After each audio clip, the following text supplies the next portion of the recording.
হরে কৃষ্ণ। শ্রীমদ্ ভগবদ গীতা কেন পাঠ করা উচিত? শ্রীমদ্ ভগবদ গীতা পঠন পাঠন শ্রবণ এবং মননে জীবনে শ্রেষ্ঠতার ভাব আসে।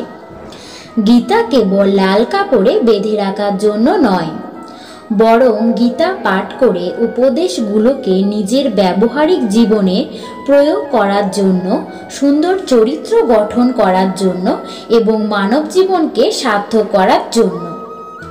গীতা হচ্ছে ভগবানের শ্বাস, আর ভক্তরা হচ্ছে ভগবানের বিশ্বাস।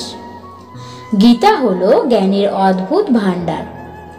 আমরা সবাই প্রত্যেককেই কাজে শীঘ্রই পরিণাম চাই, কিন্তু ভগবান শ্রীকৃষ্ণ বলেন, ধৈর্য ছাড়া অজ্ঞানতা, দুঃখ, মোহ, কাম, ক্রোধ আর লোভ থেকে নিবৃত্তি পাওয়া যায় না। মঙ্গলময় জীবনের গ্রন্থই হলো গীতা।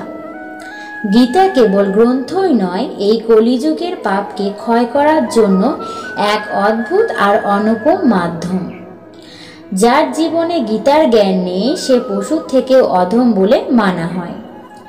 ভক্তি বাল্যকাল থেকে শুরু করা উচিত। অন্তিমকালে ভগবানের নাম নেওয়া কঠিন হয়ে পড়ে।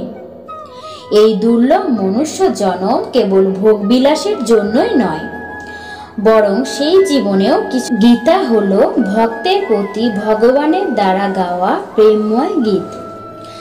আধ্যাত্ম আর ধর্মের শুরুটা সত্য, দয়া আর প্রেমের মাধ্যমে সম্ভব। এই তিন গুণ থাকলে তবেই ধর্ম প্রচার হবে। গীতা জীবনকে ধন্য বানায়। জীবনকে সার্থক করার জন্য প্রত্যেক ব্যক্তিকেই গীতা পাঠ করা উচিত। গীতা হচ্ছে ভগবান শ্রীকৃষ্ণ দ্বারা অর্জুনকে দেওয়া সেই উপদেশ, যা আমাদের জীবনকে যুদ্ধ থেকে পুরুষার্থের দিকে অগ্রসর করতে অনুপ্রেরণা দেয়।